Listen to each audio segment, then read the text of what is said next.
ಆತ್ಮೀಯ H16 news ಅರ್ಥಾತ್ ಸಿದ್ದರಾಮಯ್ಯಗೆ ಸ್ವಾಗತ. ನಾನು ನಿಮ್ಮವ MI ಅಥವಾ ಮಲ್ಲಪ್ಪ ಜೋತಾವರ. ಅದು ಬೇರೆ ಬಳ್ಳಾರಿ ವಿಷಯದಲ್ಲಿ ನಾರಾ ಭರತರೆಡ್ಡಿ ಎಡವಿದರ ಅನ್ನುವಂಥ ಒಂದು ದೊಡ್ಡ ಪ್ರಶ್ನೆ ಕಾಂಗ್ರೆಸ್ಸಿಗರ ಮುಂದೆ ಇವತ್ತು. ಯಾಕಪ್ಪ ಅಂತಂದರೆ ಒಂದು ಸಣ್ಣ ಈ ಫ್ಲೆಕ್ಸ್ ಅಥವಾ ಒಂದು ಬೋರ್ಡ್ ಅಥವಾ ಒಂದು ಅಡ್ವರ್ಟೈಸ್ ಬೋರ್ಡ್ ಅಂಟಿಸ್ಲಿಕ್ಕೆ ಹೋಗಿ ಅನಗತ್ಯ ಒಂದು ಜಗಳ ತಕ್ಕೊಂಡು ಅಲ್ಲಿ ಒಂದು ಮ್ಯಾನ್ನಿಂದ ಗುಂಡು ಹಾರಿಸಿ ತಮ್ಮ ಪಾರ್ಟಿಯ ವ್ಯಕ್ತಿಯನ್ನು ತಮಗಾಗಿ ಹೊರಡೋವನ್ನ ರಾಜಕೀಯವ್ರಿಗೆ ಗುಂಡು ತಗಲಿ ಇವೆಲ್ಲ ಈಗ ಮರಳಿ ಮತ್ತು ಕಾಂಗ್ರೆಸ್ಸಿಗೆ ಸುತ್ತಾ ಇರೋದ್ರಿಂದಾಗಿ ಸಹಜವಾಗಿ ಕಾಂಗ್ರೆಸ್ಸಿಗೆ ಒಂದು ರೀತಿ ಡಿಸಪಾಯಿಂಟ್ ಆದಂಗೆ ಆಗ್ಯದ. ನಾರಾ ಭರತರೆಡ್ಡಿಗೆ ಇದೆಲ್ಲ ಬೇಕಾಗಿತ್ತಾ? ಹೌದು, ಒಳ್ಳೆ ಸಂಘಟನೆ ಬೇಕಾಗ್ಯದ, ಕಾಂಗ್ರೆಸ್ ಉಳಿಬೇಕಾಗ್ಯದ, ಎಲ್ಲ ಸತ್ಯನ. ಆದರೆ ಇವರಿಗಿಂತಲೂ ಈ ಒಂದು ರಕ್ತದ ರಾಜಕೀಯದಲ್ಲಿ ಅಥವಾ ಒಂದು ಅಪರಾಧಿಯ ರಾಜಕೀಯದಲ್ಲಿ ಅಥವಾ ಮತ್ತೇನಿಂತಲೂ ಕೆತ್ತರು ಗೊತ್ತಿಲ್ಲ, ಇದರಲ್ಲೆಲ್ಲ ಮಾಹಿರರು. ಈಗಾಗಲೇ ಅವ್ರ ಮೇಲೆ ಕೇಸ್ಗಳಾಗಿದ್ದಾವೆ. ನಮ್ಮ ಜನಾರ್ದನ್ ರೆಡ್ಡಿ ಆಗಿರ್ಬೋದು, ಅವ್ರ ಅಣ್ಣತಮ್ಮನ ಮೇಲೆ ಆಗಿದ್ದಾವೆ.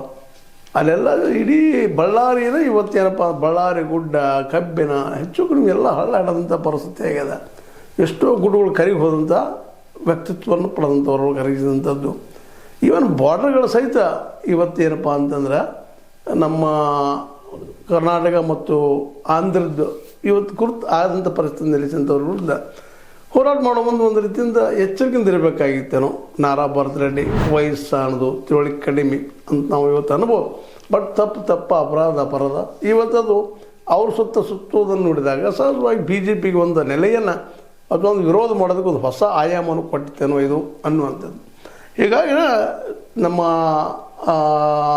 ಸಿದ್ದರಾಮಯ್ಯನವರು ಟೀಕೆ ಮಾಡಿದ್ದು, ಯಾರಪ್ಪ ಇವನು ಹುಚ್ಚತನ ಮಾಡಿದ ಅನ್ನುವಂಗೆ ಭಾವನೆ ವ್ಯಕ್ತಪಡಿಸಿದ್ದು. ಬಟ್ ಇಲ್ಲಿ ಆಗಿ ಹೋಗಿದ್ದ ಘಟನೆ, ಈಗ ಸಾವು ಆಗ್ಯದ, ಇದೆಲ್ಲ ಘಟನೆ ನಡೆದು ಹೋಗಿ ಈಗ ಅದನ್ನು ಎದುರಿಸೋದು ಹೇಗೆ ಅನ್ನೋದು ಈ ಕಾಂಗ್ರೆಸ್ಸಿಗರ ಮುಂದಿರುವಂಥ ಸವಾಲು.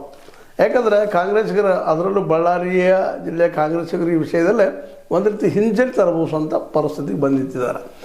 ಒಂದು ಅವಕಾಶ ಕಾಯ್ತಾಯಿದ್ರು ಇಲ್ಲಿವರೆಗೆ. ಜನಾರ್ದನ್ ರೆಡ್ಡಿ ಅವರು ಮತ್ತು ರಾಮುಲು ಅವರು ಈಗ ಒಂದೂ ಆದರೂ ಅವರ ಅಂತಮ್ಮರು ಶ್ರೀರಾಮುಲು ಅವರ ಫ್ರೆಂಡ್ಶಿಪ್ಪು ಒಂದಾಯಿತು, ಜೊತೆಗೆ ಜನಾರ್ದನ್ ರೆಡ್ಡಿ, ಸೋಮಶೇಖರ್ ರೆಡ್ಡಿ, ಅದೇ ಕಾಲಕ್ಕೆ ಕರುಣಾಕರ್ ರೆಡ್ಡಿ, ಇವರೆಲ್ಲರಲ್ಲಿ ಒಂದಾಗೆ ಮತ್ತಷ್ಟು ಬಳ್ಳಾರಿಯಲ್ಲೇ BJP ಬಲಿಷ್ಠ ಆಗುವ ಜೊತೆಗೆ ಅಂಥ ಮರಣಕ್ಕೆ ಒಂದು ಕೊಂಡು ಏನು ಮುರಿದು ಹೋಗಿತ್ತು ಮತ್ತು ಮರು ಬೆಸತ ಆದಂಗೆ ಆಗ್ಯದಂಥದ್ದು. ಅಂದ್ರೆ ಇದರ ಅರ್ಥ ಏನಪ್ಪ ಅಂತಂದ್ರೆ ಒಟ್ಟಾರೆಯಾಗಿ ಹೇಳುವಂಥದ್ದು, ಈ ಎಲ್ಲ ಘಟನೆಗಳಿಂದಾಗಿ ಈಗಾಗಲೇ 26 ಮಂದಿ ಗನ್ ಮ್ಯಾನ್ಗಳ ಅಂದರೆ 20 ಗನ್ ಮ್ಯಾನ್ ಸೇರಿ 26 ಮಂದಿ ಮೇಲೆ ಈಗ FIR ಆಗ್ಯದ. ಏನೋ ಸರ್ಕಾರ ಕೈಯಿಲ್ಲದ ತಪ್ಪಿಸುವಂಥ ಪ್ರಯತ್ನ ಏನೋ ಮಾಡ್ತಾ ಇದ್ದಾರೆ ಅಂತ ಅನ್ನಿಸ್ತದೆ. ಬಟ್ ಇದು ಅಷ್ಟು ಸುಲಭವಾಗಿ ಕಾಂಗ್ರೆಸ್ಸನ್ನು ಬಿಡಲಿಕ್ಕಿಲ್ಲ ಅನ್ನುವಂಥ ಮಾತನ್ನು ಆದರೂ ನೋಡಬೇಕಾಗಿದೆ ಮುಂದಿನ ದಿನಗಳಲ್ಲಿ. ಇದರಲ್ಲಿ ಇದರರ್ಥ ಜನಾರ್ದನ್ ರೆಡ್ಡಿ ಅವರು ಪ್ರಾಮಾಣಿಕರು, ಸಜ್ಜನರು, ಮತ್ತೊಂದು ಅಂತಲ್ಲ. ಬಟ್ ಅಲ್ಲಿ ಜೀವ ಹೋಗಿದ್ದಕ್ಕಾಗಿ ಸಹಜವಾಗಿ ಕಾಂಗ್ರೆಸ್ಸಿಗೆ ಇದು ಹಿನ್ನಡೆ ಎನ್ನುವಲ್ಲಿ ಎರಡು ಮಾತೇ ಇಲ್ಲ. ಅದಕ್ಕಾಗಿ ಈ ಎಲ್ಲ ಡೆವಲಪ್ಮೆಂಟ್ ಆಗಿದ್ದು ನೋಡೆ. ಮತ್ತು ಜೊತೆಗೆ ಇನ್ನೊಂದು ಈ ಹಿಂದಾದಾಗ ಇದೇ ನಮ್ಮ ಸಿದ್ದರಾಮಯ್ಯನವರು ಪಾದಯಾತ್ರೆ ಮಾಡೋ ದಿಶೆಯಲ್ಲಿ ಒಂದು ಹೆಜ್ಜೆ ಇಟ್ಟಿದ್ರು, ನಮಗೆ ನಿಮಗೆ ಗೊತ್ತಿದ್ದಂಥ ವಿಷಯ. ಆ ಪಾದಯಾತ್ರೆಯನ್ನು ಈಗ ಇವ್ರು ಮಾಡ್ತಾರ ಇಲ್ಲ BJPಗರು ಅಂತೇಳಿ. ಯಾಕೆಂದರೆ BJPಗರಿಗೆ ಈ ಸದ್ಯದ ಪರಿಸ್ಥಿತಿಯಲ್ಲಿ ಕಾಂಗ್ರೆಸ್ಸನ್ನು ಹನನ ಮಾಡೋ ಸಲುವಾಗಿ ಏನು ಮಾಡಬೇಕು ಕರ್ನಾಟಕದಲ್ಲಿ ಅನ್ನೋದು ಒಂದು ಸಮಸ್ಯೆ ಆದಂಗೆ ಆಗಿತ್ತು. ಅದರಲ್ಲೂ BJPಯಲ್ಲಿ ಅವ್ರದ್ದೇ ಆದಂಥ ಚಿಕ್ಕಾಟಿತ್ತು. ವಿಜೇಂದ್ರ ಮತ್ತು ಯತ್ನಾಳರು ಅಥವಾ ಯತ್ನಾಳ್ ಜೊತೆಗೆ ಇನ್ನುಳಿದರ ವಿಜೇಂದ್ರ ವಿರೋಧಿಗಳು ಒಂದಾಗಿದ್ದು, ತಲ್ಲಸಿದವರು ಒಂದಾಗಿದ್ದು. ಹೀಗಾಗಿ ಆಂತರಿಕ ಜಗಳದಿಂದ BJP ಸೊರಿಗೆ ಹೋಗಿತ್ತು. ಇವತ್ತು ಈವನ್ ಅಲ್ಲಿಯ ರಾಜ್ಯಾಧ್ಯಕ್ಷರನ್ನು ಬದಲು ಮಾಡಬೇಕು, ವಿಜೇಂದ್ರವನ್ನು ಬದಲು ಮಾಡಬೇಕು ಅನ್ನೋ ದಿಶೆಯಲ್ಲೇ ಸಾಕಷ್ಟು ತಿಕ್ಕಾಟ ನಡೆದಿದ್ದಾಗೆ BJP ಯಾವ ಪ್ರಮಾಣದಲ್ಲಿ ವಿರೋಧ ಪಕ್ಷದಾಗೆ ಅಟ್ಯಾಕ್ ಮಾಡಬೇಕಾಗಿತ್ತು ಕಾಂಗ್ರೆಸ್ ಮೇಲೆ, ಅದು ಸಾಧ್ಯ ಆಗದೆ ಹೋಗಿತ್ತು. ಮೊಡಾನು ಈ ಹಿನ್ನೆಲೆಯಲ್ಲಿ ಒಂದು ಫೇಲ್ಯೂರ್ ಆಗಿತ್ತು. ಮೊಡಾದು ಈ ರಿಸಲ್ಟ್ ನೋಡ್ಬೇಕಾದ್ರೆ ಏನೇನಾಗ್ತದೆ. ಯಾಕಪ್ಪ ಅಂತಂದ್ರೆ ಇಲ್ಲೇ ಸಿದ್ದರಾಮಯ್ಯನಿಗೆ ಒಂದೇನೋ ಮೊಡ ಹಿನ್ನೆಲೆಯಲ್ಲಿ ದೊಡ್ಡ ಹೊಡೆದು ಬೀಳುವಂಥ ಸಾಧ್ಯತೆ ಇನ್ನೂ ಮುಗಿದಿಲ್ಲ ಇದ್ದಾವ. ಆದರೂ ಸಹಿತ ಅದಷ್ಟು ಪ್ರಮಾಣದಲ್ಲಿ ಇಫೆಕ್ಟ್ ಆಗಿರಲಿಲ್ಲ. ಬಟ್ ಇದು ಇಫೆಕ್ಟ್ ಆಗುವಂಥ ಸಾಧ್ಯತೆಗಳು ಹೆಚ್ಚಾಗಿದ್ದಾವೆ ಅಂತ. ಯಾಕಂದರೆ ಈಗಾಗಲೇ ಪ್ರೂವ್ ಆಗ್ಯದ. ಈ ಒಂದು ಗುಂಡು ಹೊಡೆದಂಥ ವ್ಯಕ್ತಿ ಕಾಂಗ್ರೆಸ್ಸಿಗೆ ಅಷ್ಟಲ್ಲ, ಅವರು ಈ ನಾರಾ ಭರತರೆಡ್ಡಿಯ ಅತ್ಯಂತ ಆತ್ಮೀಯರು, ಸತೀಶ್ ರೆಡ್ಡಿಯ ಜೊತೆಗಾರರು, ಅವರ ಬಾಡಿ ಗಾರ್ಡ್ಸ್ ಬಂಧುಗಳು ಗುಂಡು ಹೋಗ್ಯದ ಅನ್ನುವಂಥ ಒಂದು ಏನಪ್ಪ ಸತ್ಯವಾದ ಘಟನೆ ಮುಂದಕ್ಕೆ ಬರ್ತಾ ಇದೆ. ಹೀಗಾಗಿ ಈ ಒಂದು ಮುಡಾ ಜೊತೆಗೆ ಅಲ್ಲಿಯ ಎಸ್ ಟಿ ಸಮುದಾಯದ ಅಥವಾ ನಮ್ಮ ವಾಲ್ಮೀಕಿ ಸಮುದಾಯದ ದುಡ್ಡನ್ನು ಹೊಡೆದಂಥ ಕೇಸು ಎದ್ದು ನಿಲ್ಲುವಂಥದ್ದು ನಾಗೇಂದ್ರ ಅವರು ಈಗ ರಾಜೀನಾಮೆ ಕೊಟ್ಟಿದ್ದು ಗೊತ್ತದ. ಇವೆಲ್ಲ ನೆಲೆಯಲ್ಲಿ ಬಳ್ಳಾರಿಯಲ್ಲಿ ಏನೊಂದು ತನ್ನ ಅಸ್ತಿತ್ವವನ್ನು ಕಾಯ್ಕೊಂಡಿತ್ತೋ ಬೆಳೆಸ್ಕೊಳ್ತಾ ಇತ್ತೋ ದಿವಾಕರ್ ರೆಡ್ಡಿ ಆಗಿರ್ಬೋದು ಮತ್ತಾರು ಆಗಿರ್ಬೋದು ಎಲ್ಲರಿಂದಾಗೆ ಇವತ್ತು ಕಾಂಗ್ರೆಸ್ ಒಂದು ರೀತಿ ನಾರಾ ಭರತ್ ರೆಡ್ಡಿ ಅವರಿಂದಾಗೆ ಇಲ್ಲಿ ಹಿನ್ನೆಲೆ ಅನುಭವಿಸುವಂಥ ಸ್ಥಿತಿ ನಿರ್ಮಾಣ ಆಗಿದೆ ಅಂತ. ಅದೇನೋ ಆಗಲಿ ಇವರೆಲ್ಲರ ಕಾಲದಲ್ಲಿ ಮಾತ್ರ ಬಳ್ಳಾರಿ ಸೊರಗಿ ಹೋಗಿದ್ದೀರಿ ಸುಳ್ಳಲ್ಲ. ಯಾಕಂದರೆ ಬಳ್ಳಾರಿಯಲ್ಲಿ ವಿಶೇಷವಾಗಿ ಏನಪ್ಪ ಅಂದರೆ ಇವತ್ತೆಲ್ಲ ಕಬ್ಬಿಣ ಅಥವಾ ಕಾಡುಗಳು ಅಥವಾ ಗುಡ್ಡ ಎಲ್ಲ ಕರಿಗಿ ಹೋಗಿದ್ದು ನೋಡಿದರೆ ಬಳ್ಳಾರಿ ಭಾಳಷ್ಟು ಹಿಂದಕ್ಕೆ ಹೋಗ್ಯದಪ್ಪ ಅನ್ನುವಂಥದ್ದು. ಯಾಕಂದ್ರೆ ಹೋದಂಥ ಖನಿಜಗಳು ಬರಲಿಕ್ಕೆ ಸಾಧ್ಯ ಇಲ್ಲ, ಮರಳಿ ತಯಾರಾಗ್ಲಿಕ್ಕೆ ಸಾಧ್ಯ ಇಲ್ಲ, ಹೋಗ್ಯದ. ಜೊತೆಗೆ ನೆಮ್ಮದಿ ಬದುಕಾದ್ರು ಸಿಕ್ಕಿತ್ತು ಆದರೆ ಅದು ಇಲ್ಲ ಅಲ್ಲಿ ಜನರಿಗೆ. ಸ್ವತಂತ್ರವಾದ ಮೀಡಿಯಾಗೆ ಬೇಕಾಗಿರುವುದು ಸ್ವತಂತ್ರ ಧ್ವನಿ. ಆ ಸ್ವತಂತ್ರ ಧ್ವನಿ ಉಳಿಸಲು ನೀವು ಮಾಡಬೇಕಾದದ್ದು ಇಷ್ಟೇ. ಅದೇನಪ್ಪಾ ಅಂತಂತಂದ್ರೆ ನಿಮ್ಮ ಕೈಲಾದಷ್ಟು ಸಹಾಯ ಈ ಚಾನಲ್ಗೆ ಮಾಡಿ ಹಾಗೂ ನಿಮ್ಮ ಧ್ವನಿಯನ್ನು ಕಾಪಾಡಿಕೊಳ್ಳಿ. ಹೀಗಾಗಿ ಬಳ್ಳಾರಿನಷ್ಟು ಮತ್ತು ಏನಪ್ಪ ಅಂದ್ರೆ ಹಿಂದುಳಿದ ಜಿಲ್ಲೆ ಆಗಿದ್ರಲ್ಲೇ ಆಗೋದ್ರಲ್ಲೇ ಎರಡು ಮಾತೇ ಇಲ್ಲ. ಹೀಗಾಗಿ ಇದು ಬಿ ಜೆ ಪಿಗೆ ಒಂದು ರೀತಿಯಿಂದ ಏನಪ್ಪ ಅಂತಂದ್ರೆ ತನ್ನ ಮರು ಜನ್ಮಕ್ಕೆ, ಯಾಕಂದ್ರೆ ಬಿ ಜೆ ಪಿ ಕರ್ನಾಟಕದಲ್ಲಿ ವೀಕ್ ಆಗ್ಯದ, ಅದರ ಮರು ಜನ್ಮಕ್ಕೆ ಈ ಘಟನೆ ಹೆಲ್ಪ್ ಆಗ್ಬೋದಾ ಅಥವಾ ಒಂದು ಆಧಾರ ಆಗ್ಬೋದಾ ಅನ್ನೋ ನೆಲೆಗಟ್ಟಿನಲ್ಲಿ ಸಹಿತ ಇದನ್ನು ಚಿಂತನೆ ಮಾಡಬೇಕಾಗ್ಯದ. ಒಟ್ಟಾರೆ ಇಲ್ಲಿ ಹೇಳೋದೇನಪ್ಪ ಅಂತಂದ್ರೆ ಈ ಬಳ್ಳಾರಿಯಲ್ಲಂಥ ಧ್ವಂಬಿಯಿಂದಾಗಿ ಅಲ್ಲಿ ಗದ್ದಲದಿಂದಾಗೆ ಹೆಚ್ಚಿಗೆ ಹಿನ್ನೆಲೆ ಆಗಿದ್ದು ಕಾಂಗ್ರೆಸ್ಸಿಗೆ. ಆದರೂ ಇದನ್ನು ಯಾವ ರೀತಿಯಾಗಿ ಸಿದ್ದರಾಮಯ್ಯ ಎದುರಿಸ್ತಾರೆ, ನಾರಾ ಭರತ್ ರೆಡ್ಡಿ ಹೆಂಗೆ ಎದುರಿಸ್ತಾರೆ, ನಾರಾ ಭರತ್ ರೆಡ್ಡಿ ಅವ್ರ ಮಾತುಗಳು ನೋಡಿದರೆ ಅವ್ರ ಆವೇಶ ನೋಡಿದರೆ ಒಟ್ಟು ಇದರಲ್ಲಿ ಹೆಚ್ಚು ಸಿಕ್ಕಾಕೊಳ್ಳೋದು ಅವರ ಅಂತ ಅನಿಸ್ತದೆ. ಯಾಕಂದ್ರೆ ಜನಾರ್ದನ್ ರೆಡ್ಡಿ ಆಗಿರ್ಬೋದು, ಜೊತೆಗೆ ರಾಮುಲು ಅವರಾಗಿರ್ಬೋದು, ಅವ್ರ ಸಹೋದರರಾಗಿರ್ಬೋದು, ಇಂಟೆಲಿಜೆಂಟ್ ಇದ್ದಾರೆ ಅವರು. ಅದಕ್ಕಾಗಿ ಒಂದು ಕಡೆ ಡಿ ಕೆ ಶಿವಕುಮಾರ್ ಅವರು ಹೇಳಿದ್ರಲ್ಲಿ ಭಾಳ ಸತ್ಯದ. ಯಾವಾಗ ಜನಾರ್ದನ್ ರೆಡ್ಡಿ ಬಳ್ಳಾರಿಗೆ ಎಂಟ್ರಿ ಆದರೂ ಆವಾಗ ಮತ್ತೆ ಶುರುವಾಯಿತು ಒಳ್ಳೆ ರಾಜಕೀಯ ಅನ್ನುವಂಥದ್ದು. ಅಂದರೆ ಹಿಂದಿನ ರಾಜಕೀಯ ಇಂತೂ ಗೊತ್ತದ, ಅವ್ರು ಯಾವ ರೀತಿಯಾಗಿ ಬಳ್ಳಾರಿಯನ್ನು ಸದುಪಯೋಗ ದುರುಪಯೋಗ ಮಾಡಿಕೊಂಡ್ರು ಅನ್ನುವಂಥದ್ದು.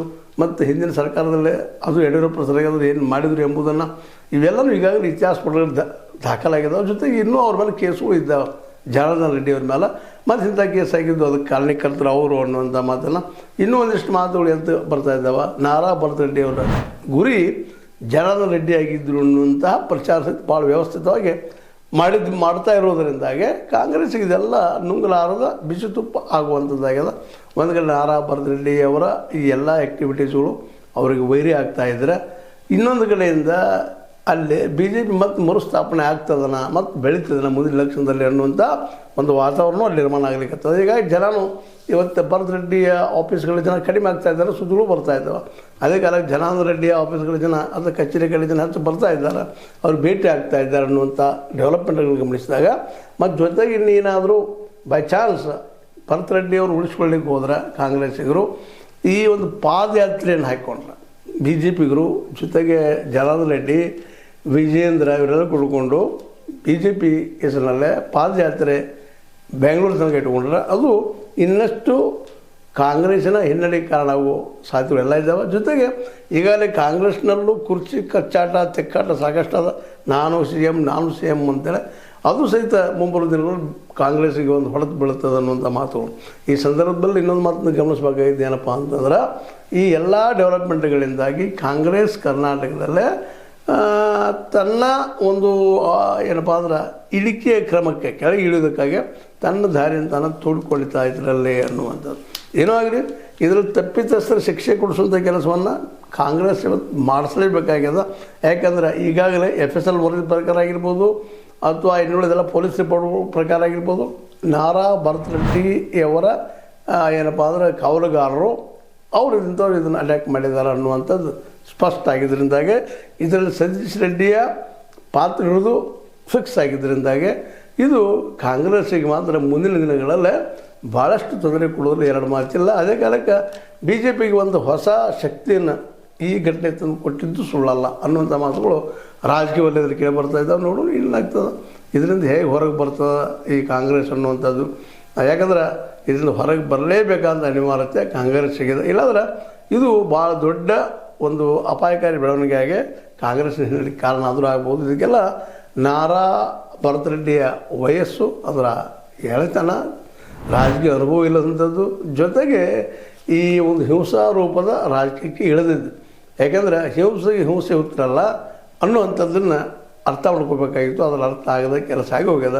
ಹೀಗಾಗಿ ಕಾಂಗ್ರೆಸ್ಸಿನ ಹಿಂಬಡ್ತಿಗೆ ಹೊಸದ ಕಾಂಗ್ರೆಸ್ ಕಾರಣ ಅನ್ನುವಂಥ ಮಾತನ್ನು ಮತ್ತು ಹೇಳ್ತಾ ಇದನ್ನು ಯಾವ ರೀತಿಯಾಗಿ ನಮ್ಮ ಸಿದ್ದರಾಮಯ್ಯನವರು, ಡಿ ಕೆ ಶಿವಕುಮಾರ್ ಅವರು ಇದನ್ನು ದಾಟಿಸ್ಕೊಳ್ತಾರೆ ಅನ್ನುವಂಥದ್ದು. ಯಾಕಂದ್ರೆ ಈಗಾಗಲೇ ಭಾಳ ಜಾಣ್ಮೆಯಿಂದ ಕುರ್ಚಿ ತಿಕ್ಕಾಟದ ಹೆಸರಲ್ಲಿ ತಮ್ಮ ಹೆಸರನ್ನು ಕೆಡಿಸಿಕೊಳ್ಳದೆ ಉಳಿಸಿಕೊಂಡಿರುವ, ಅದರ ಸದನದ ಸಂದರ್ಭದಲ್ಲಿ ದಾಟಿಸಿಕೊಂಡಂಥ ಈ ಇಬ್ಬರು ಜೋಡಿ ಇದನ್ನು ಯಾವ ರೀತಿ ಫೇಸ್ ಮಾಡ್ತಾರೆ ಅನ್ನಿಸೈತೆ ಅಷ್ಟೇ.